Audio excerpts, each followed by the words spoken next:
Hey guys, Zeke the Geek, and I'm back on Pokemon Showdown, where it is finally time for my team building guide to VGC 2015. Now, I know there are many team building guides out there, but I still want to continue this VGC 2015 guide in general. I started off with the common metagame threats. Now we're just doing straight up how to build teams. Now, many people probably build teams in different ways, but I'm gonna here explain just how you can build pretty standard teams and just what EV for and stuff, and also how to build certain strategies as well, because I think that's a pretty big one, like how to build certain Trick Room teams, rain teams, all these cool strategies and stuff. Just how can you build them? Now, in the next VGC guide, I am definitely going to be putting up a guide for how to beat certain strategies and how to use certain strategies and all the good stuff. But for now, we're just going to show you how to build a team. So I'm here on Pokemon Showdown, as you can see, where I'm just going to open up the team builder just so as I'm showing you guys how you can build a team, I'll just be doing an example. This is probably not even going to end up being a good team, but like I'll just show you. So obviously this is for VGC, so also considered battle spot doubles. Now when I'm building a team, I always build it on Pokemon Showdown first.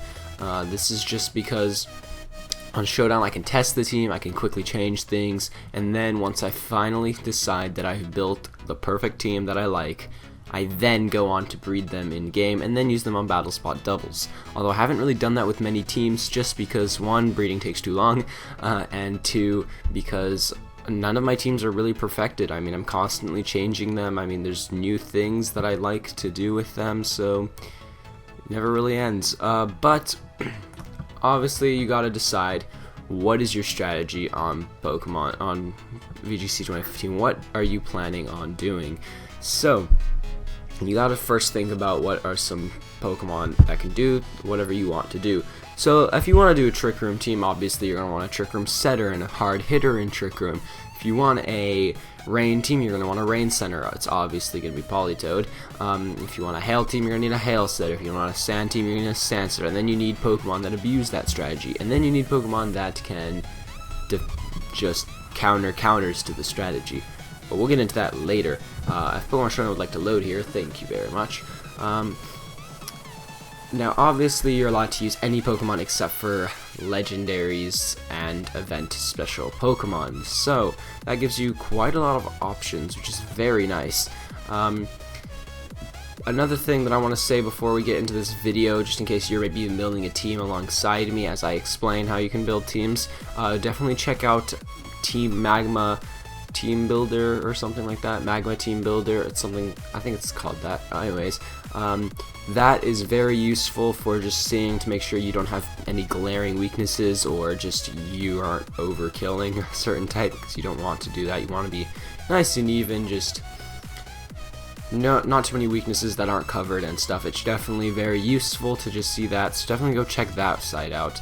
Also, Nugget Bridge is very useful for just straight up finding teams, so you can see how other people like to build teams, and it's got a ton of useful articles that I highly suggest going and just constantly seeing what's new on Nugget Bridge, because it's very useful. Also, you can put your teams on Nugget Bridge and people will give you suggestions. Not only that, the VGC chat room for Pokemon Showdown, yes, you have to have a voice to speak in it, but you can easily get that. Just talk to a moderator. But other than that, paste in your team in there, ask people for help. It's very helpful chat. People will help you out. I'll most likely be there. I'll help you out.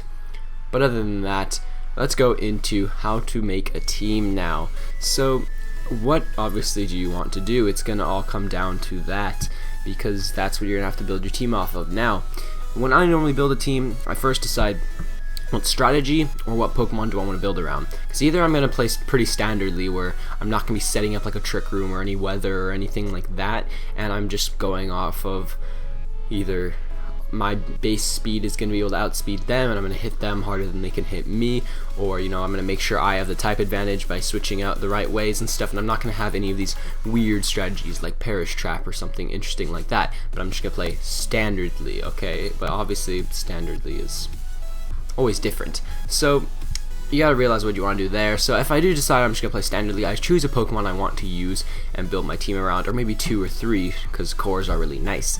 Now, for the sake of this video, I'm just going to be showing a standard core team that is pretty good, because this core is got great synergy. But before I do that, I definitely want to touch on the fact that if you're doing Trick Room and Rain and Sand and all that stuff, you're definitely going to need the setter up, this Pokemon that set it up, and then the Pokemon that abuse it. So I'm just going to give an example here for Trick Room. You're going to want something maybe like Cresselia, Gothitelle, any bulky Pokemon that really fits that Trick Room point well. Same thing goes for Rain and Sand, just any Pokemon that can set it up well. But obviously, because it's an ability that you just have to send a Pokemon out and it's automatically set up, you can actually go for more offense on this Pokemon, so they can both abuse the weather and set it up. And then you can maybe put, like if we're talking about Sand, you have a Tyranitar set it up, and then you can either make that a defensive or offensive Tyranitar, and then you can put something like Excadrill or Stoutland, Pokemon with Sand Rush that can actually abuse the weather that you've now set up for them. Also for things like Trick Room, you can even go Mega Mawile, which is amazing under Trick Room, or maybe you don't want Mega Mawile, you want Mega Bombasnow and maybe a Zoomeril or something. It all works, it's all great. So we're just going to be doing a standard team, and this is a team that I built this core around, and it worked very well. It's Venusaur Mega. You can only have 1 Mega, and well, technically you can have more than 1 Mega because it's only bring 4, so it is viable, but you want to be able to have the potential to bring all your Pokemon at any combination. So having 2 Megas means that one of them will always not be brought, because you can only bring one of the 2. So I highly suggest only building 1 Mega on your team, and I do suggest putting a Mega on your team, because Megas are very powerful, and not having a Mega will actually just set you back. Now you might be thinking, but people are always going to expect me to bring my Mega every match. They already know what one Pokemon is going to come for sure. Well, not necessarily. You don't always have to bring your Mega, and it's something that I'm trying to get into my head. Sometimes I bring Pokemon like Venusaur, maybe if I'm running my Mega Salamence team, to games that they really don't need to come to because they have nothing they can really do. Now I'm going to finish building this core just as an example of a team. My god, Showdown. Showdown's really slow for me, but hopefully it's not like this for you guys. I feel like it's just my internet, because for some reason my internet is insanely slow. Alright. Come on, Heatran. So right now I'm building a core around Venusaur, Heatran, and Rotom Wash. Now, when I build cores, obviously I go for defensive synergy typing and offensive synergy typing. And another easy way to do that, if you're not good with types and like, what's a good defensive synergy, what's got good offensive synergy? One thing to note is the Water, Fire, Grass core is really good. That's like the standard. Obviously, that's what starters have, so it's pretty good as well. And not only that, but another core that has recently been very popular, these are the 2 most popular cores, is the Fairy Steel Dragon. Very fun core, because obviously Steel beats Fairy, Fairy beats Dragon, Dragon does not beat Steel, but it's just really good. And most Dragon types actually end up having Fire type moves, so but then this is the even more standard core that we're going to be going with. Now, as you can see, they all have second typings as well. Venusaur has Poison typing, Heatran has Fire Steel, Rotom Wash has Water Lightning. So and gotta keep that in mind, because you don't want to have too many common weaknesses, because you may have a Grass, Water, Fire core, but let's say, I'm trying to think of this off the top of my head, we had how about this Heatran, instead of being Fire Steel, it was like a Blaziken Fire Fighting. Well, now we have 2 big psychic weaknesses, and that's not even good, even though it is still the Grass, Fire, Water core. But other than that, let's just go into what you're doing. So obviously you're going to give your Mega this item, and I'm going to be talking about items right now, how and what's good to give to your Pokemon. So normally items, when you're giving it to a Pokemon, you have to think about how offensive, defensive, or what do you want this Pokemon to do, because the item can really dictate that.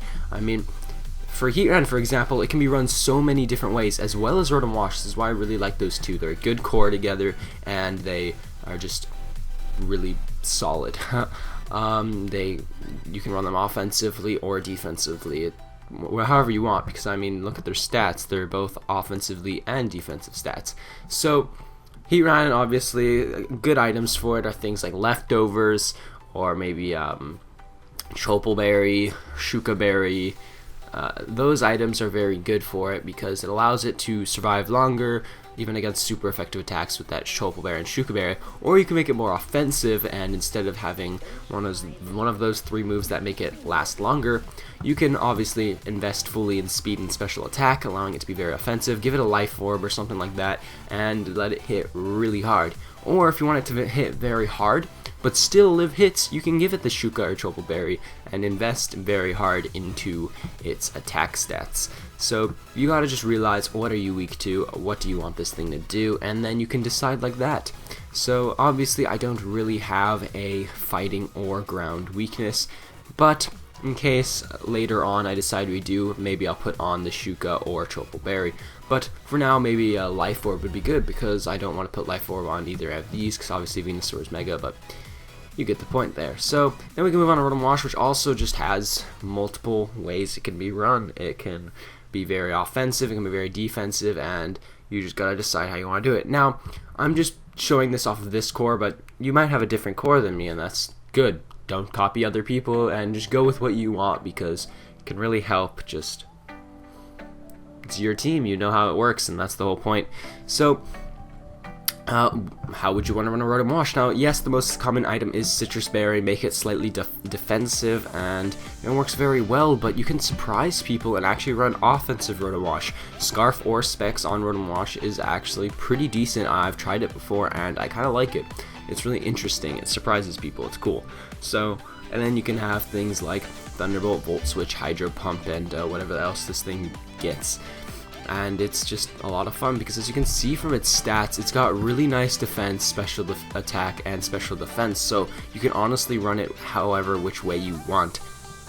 But we're gonna get into EV spreads and stuff like that later. So let's say we make these all defensive, because they can. And so we're thinking, okay, we need a little more offense to this team, because you can't just have a bunch of defensive Pokemon, because eventually the walls are gonna break and you have nothing to stab back with. So easiest way to put on offensive Pokemon is just to realize what weaknesses you have that you want to be able to just destroy back. So, looking at my team, obviously there aren't too many weaknesses. We got a Grass weakness here, but that's resisted times 4 by both of these, so Rotom Wash is completely covered. Heatran's got a Water weakness, okay, resisted by both of them. Ground weakness, okay, that's immune here, neutral here, so alright, maybe we should deal with that a bit better, but nah, it's okay. And then Fighting weakness, okay, well, we don't really have too many counters to Fighting. We do have a resistant Venusaur, but we don't really have a good counter, so either a Psychic, a Fairy type, something like that would actually very work. And then we go over to Venusaur, where we've got a Flying weakness. Alright, Rotom Wash deals with that pretty well. Heatran resists. We've got a Psychic weakness, okay, Heatran resists that. We don't really have a way of beating it, so maybe we want a Dark or a Ghost type. That'd be nice. What else? Those are its 2 big weaknesses, and then of course it's got Thick Fat to deal with the Fire types, which not too many people will actually use Fire types against this team, with Heatran, Rotom Wash sitting right there.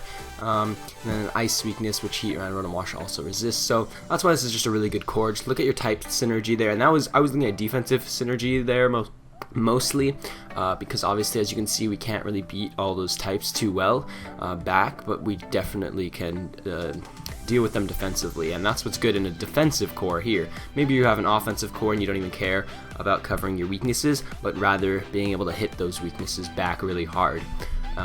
So, as I said before, we do need a nice way to deal with maybe a Fighting type would be nice. So a Psychic or a Fairy type would work, but we also want maybe a Dark or Ghost. One of those 4 types is definitely what I'm thinking about going with. So obviously you can go through and scroll through and decide what you want. Now, if I am making my Venusaur team that I used back in Seattle Regionals, then I ended up going with Clefable.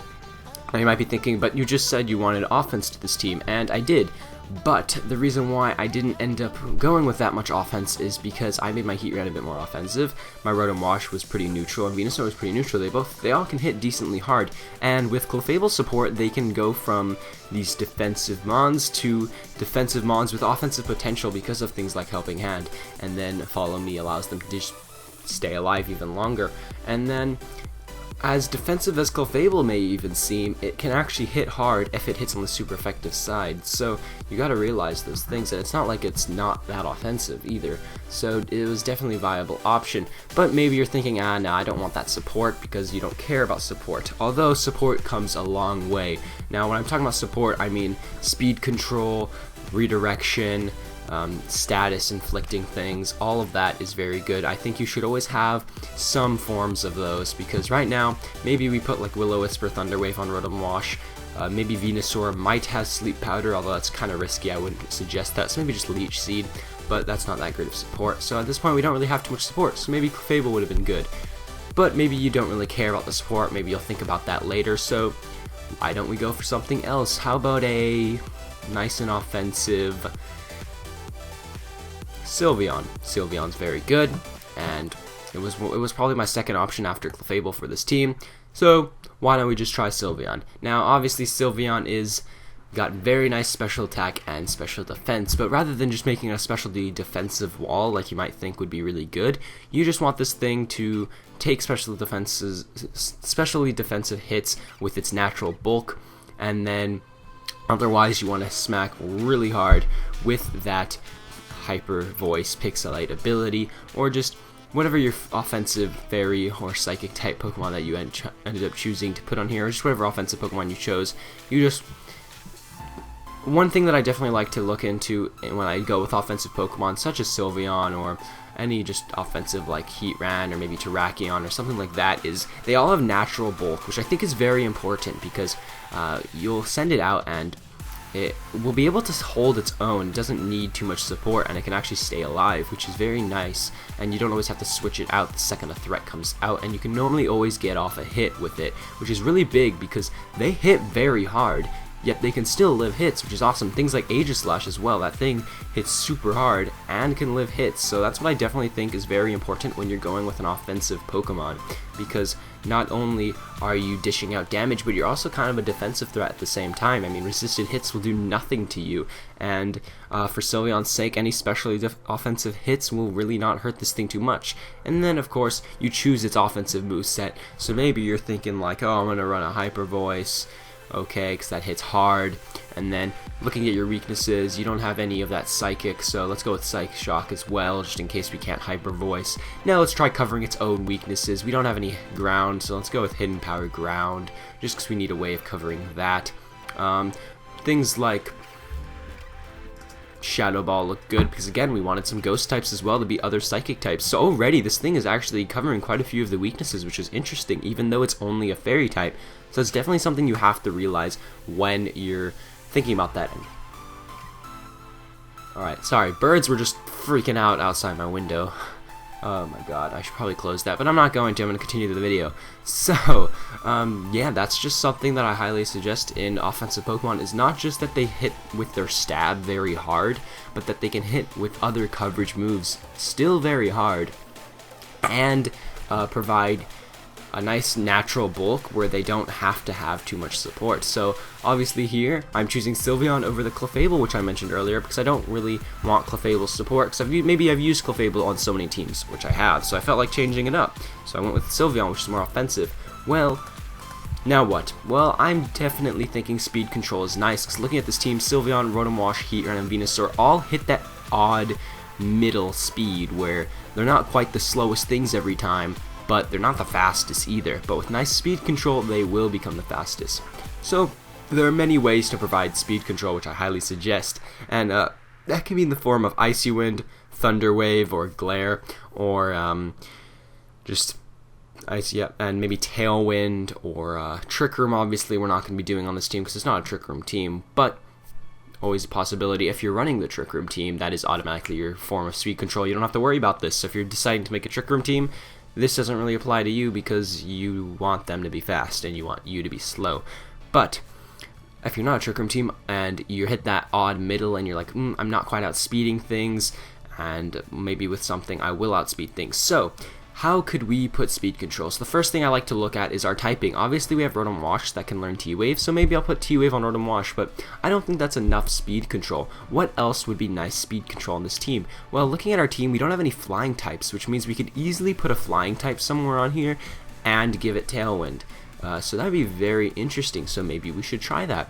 Or we don't even have a dragon type. Looking at this, we have the water, fire, grass core, but not only that, we're kind of starting a steel, fairy. All we need is a dragon type, and we've got 2 cores already, which is super solid in a team. I mean, having 2 cores is just really good, and if you can get that, good job to you. Now obviously I'm talking about dragon, fairy, steel as a core, water, fire, grass as a core. There are other cores out there, but I don't really use other cores because I'm trying to think of other cores. I can't really think of any off the top of my head. But as I was saying, what do we want? Well, flying or dragon type would be good. So you might be thinking, why don't you just go with both and go with something like Altaria? Well, it doesn't quite fit the role. You gotta think of viable Pokemon for VGC. Now maybe it is, but I wanted a Tailwind user, and let's just see what can do that. Not only do I want a Tailwind user, I kind of want another offensive fast Pokemon that can set up Tailwind to speed up everything else, and then maybe it'll be able to provide nice speed control with things like Tailwind and hit offensively very quickly, so even before the Tailwind it can provide some nice speed. So there are many ways you can do that. Right now what's popping out at me is really nothing, but you will definitely be able to find something. There are many Tailwind users out there, and if you're trying to put on like a Tailwind or a certain type of support like Rage Powder or Follow Me or just any support in general, but you don't know what is the best Pokemon to use that with, just open up a new tab, search on Google, Pokemon that learn blank move. You'll find a huge list. Look through it, look at their stats, decide, do you want it to be an offensive and with this support, or do you want it to be defensive and add this certain support, and then you'll just have all that stuff. So I'm not going to add anything to this right now, but you can definitely just look around and you will find something that provides that support that you wanted. So now maybe you're like 5 Pokemon in, you've got the support you want, you've got the cores you want, you've got everything you need, and you're thinking, well, I'm done with my team, what should I put for that 6th spot? I don't want to just add something at random because it'll provide an unnecessary weakness that I really don't want. So looking at this team, as we can see, maybe we've got like a flying or dragon type Pokemon right here in this empty spot here. I'm just going to put Altaria for a filler just because it, well, is dragon flying. So now we've got our random team, although I had never used Altaria on a VGC team, but I'm just putting that as a filler. So we've got our team. It's got nice defensive bulk and also some offensive bulk as well, but one thing that definitely can beat this team are common metagame threats, and this is where we go back to my last guide. If you haven't seen that, go check that out after this video, because you're gonna want a way to beat all of those Pokemon. So obviously, do we have a way of beating all those threats? Well, just go down the list. That's honestly all I suggest. Just go, alright, do I have a way of beating Kangaskhan? Not really. Okay, well, we'll just keep that one unchecked. Do we have a way of dealing with Lando T? Yeah, Rotom Wash has Hydro Pump. Let's say Altaria has Ice Beam. Okay, I don't even know if it gets that. Alright, so we can deal with that at least. Do we have a way of beating Talonflame? Well, Heat Rank kind of walls it. Rotom Wash hits it super effectively with both T-Bolt and Hydro Pump. And yeah, we kind of deal with it, so I'm not going to worry about that. Check that off. Do we have a way of dealing with Thundurus? Alright, let's say we do. Okay, check that off. And just go down your list and see what you do not counter, and then decide what is the best one Pokemon that counters the majority of those weaknesses. So, let's say you're weak to Talonflame, Kangaskhan, Thundurus, and let's say those are your 3 really big weaknesses. They're kind of wrecking your team after practicing with it a bit, and you really don't know what to put in that last spot yet. Well, what counters all of those? Well, now you might be thinking, oh yeah, that's like a Terrakion or something. Now, obviously, it'll change based on the team, but I'm just going to put that because that's my metagame killer that I use. It counters a lot of the high top metagame Pokemon, and it even counters itself, which is really cool. Now, there are other Pokemon as well that do the same thing, but and you can definitely use those as well. But fast fighting type easily counters things like Kangaskhan. Nice Rock Slide on your team is always useful, so maybe you want to Lando T yourself just to be able to Earthquake hard, beat things like Heatran. And then maybe you want a Rock Slide for things like Charizard Y and all that stuff. So maybe instead of Terrakion, we're going to run Landorus T or something. So that's always an option as well. So now, at this point, I'm not going to change it because my Pokemon Shell is being way too slow. But now, at this point, actually, I do want to kind of change that to Lando T. Weep. And, obviously, Landorus T if I can spell, Landorus Therian. Gets all sorts of coverage with superpower, knockoff. We don't have a dark type move yet, so maybe we choose knockoff over U-turn, or maybe we decide to go for U-turn because we're running Scarf, but maybe we're not, so we want knockoff instead. So that's all just your opinion, whether you want knockoff, superpower, rock slide, earthquake, U-turn. You just choose between those 5 which ones you want the most, which ones cover the most of your the majority of your weaknesses. So definitely choose wisely there. So now we've finished our team, and you might be thinking, all right, it looks solid, it does what I want it to do, although this is not really a good team, don't copy this. So you might be thinking, let's decide EVs and stuff. So we'll go back to something like Venusaur, for example. Now this is very complicated for something like Venusaur because you're not going to just go max special attack, max HP, because that's not enough bulk, to be honest, and that's a bit more special attack than it really needs. It's not going to be OHKOing anything really, and maybe with this investment, maybe it could OHKO a few things, but there's really no need because it's going to live enough hits where it's just sitting there doing nice chip damage, maybe throwing off some leech seeds and things like that, so there's really no need to that. And there's also no need for maybe like max speed, so you might be thinking, alright, how do I do this? Well, in a bulky Pokemon, max HP is always pretty decent, although one thing to definitely make sure when building all teams is always check the level 50 stat, because that's the one that's affected. Keep the HP nice and odd, make sure, go 4 less, make sure you're not losing any EVs and stuff, make sure it's max IVs and stuff. But now, let's decide, how would we build something like Mega Venusaur? Now, this could just depend on all your Pokemon. Well, think of its weak... What the heck did I just... Oh, right, sorry, popped up something and it just freaked out my screen. Think about your weaknesses of Mega Venusaur. Now, obviously this thing's weak to like a Brave Bird from a Talonflame, or a Psychic from a Cresselia or Gothitelle. So you want to definitely be able to live that. So all I suggest is opening up a damage calculator, calculating those hits, Psychic from a Gothitelle with a decent amount of investment, and then maybe a max attack Choice Banded Brave Bird from a Talonflame. Make sure you can just barely live that. Now, most of the time you won't be taking those hits because you're going to see them coming. You're going to be like, alright, let me switch out into Heat Round, let me switch out into Rotom Wash, let me switch out into something that resists it. But there will be those situations where you've already used your Protect the previous turn, you have nothing to switch in on those moves, and you have to take those moves. Well, guess what, buddy? You can still live those hits and hit back. Maybe you're going down next turn, but now you can protect again. Now you can actually have other moves, and you just stayed alive when a lot of the time they think they'll pick up the KO on you, and here you are living a Choice Banded Brave Bird from a Talonflame because of your investment. Now, I'm not going to say what that investment is. You can always check that out for whatever Pokemon you're running. So you live that hit, and then all of a sudden they have a Sylveon next to that Brave Birding Talonflame. You hit it with a Sludge Bomb. It goes down to very low. Maybe you have Heatran next to you, and you just unleash an Earth Power Heat Wave or Flash Cannon to finish off that Sylveon, and he was really relying on Sylveon using HP Ground or something on your Heatran and taking you out.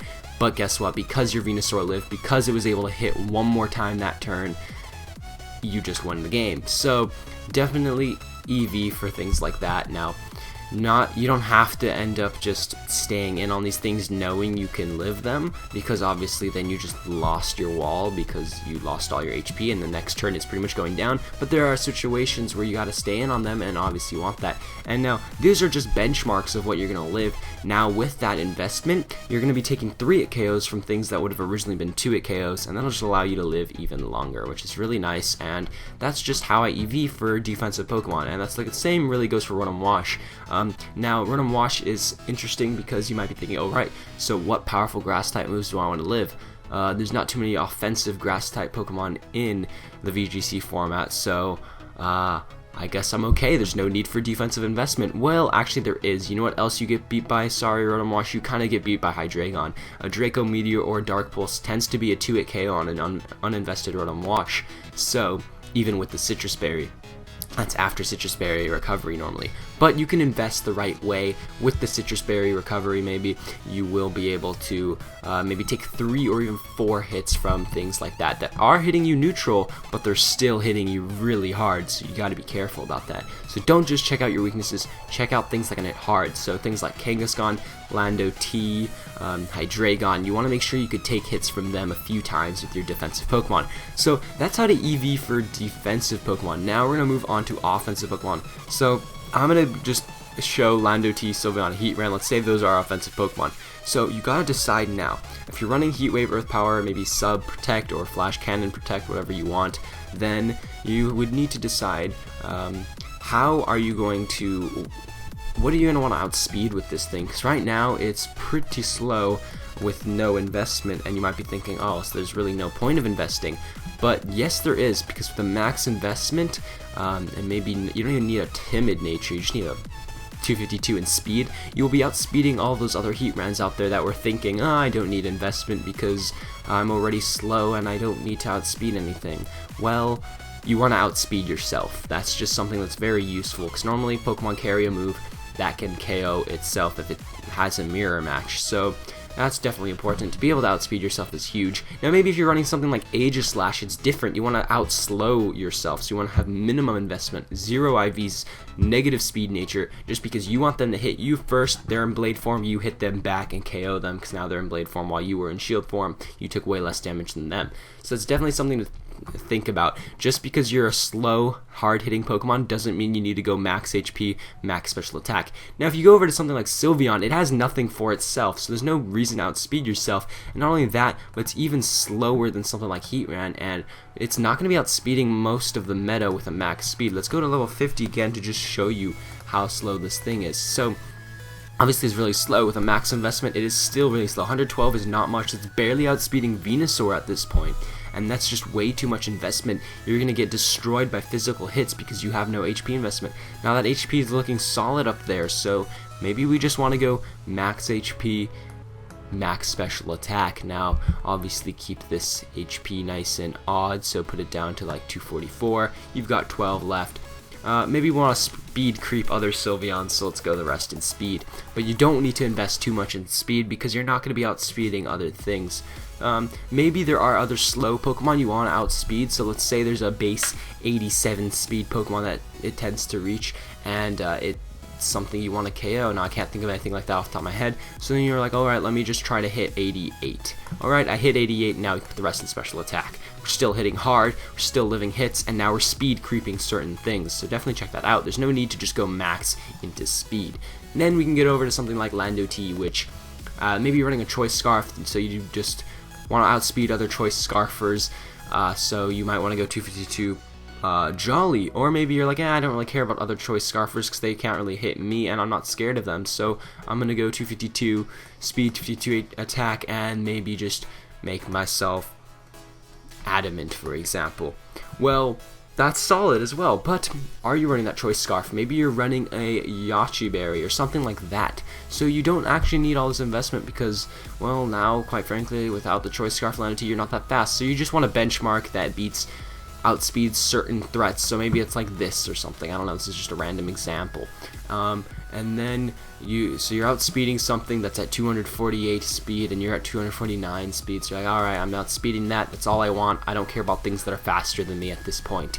And then maybe you're going, this max attack is really good, I'm OHKOing everything that I need to OHKO, but maybe there's really no need for that investment, and with a little more HP instead, you'll be living something. So obviously we have the leftover from not investing all in speed, but now you're noticing that you're just barely going down to certain attacks. Alright, maybe we can take a little bit out of attack because there's really no need for it, because you're still going to be OHKOing the threats that you want to OHKO, and then you decide to just put the rest in HP. So you can definitely complicate your spreads. It all comes down to what do you want to outspeed, what do you want to OHKO, what do you want to 2-hit KO, and what do you want to be like 2-hit to 5-hit KOing you back. So just calculate other metagame threats and you'll definitely be doing well. So guys, I think I'm going to wrap this up here. I know I just talked about the standard strategy. If you might have been like, hey, where's the Trick Room and Rain strategies, because it works a bit differently.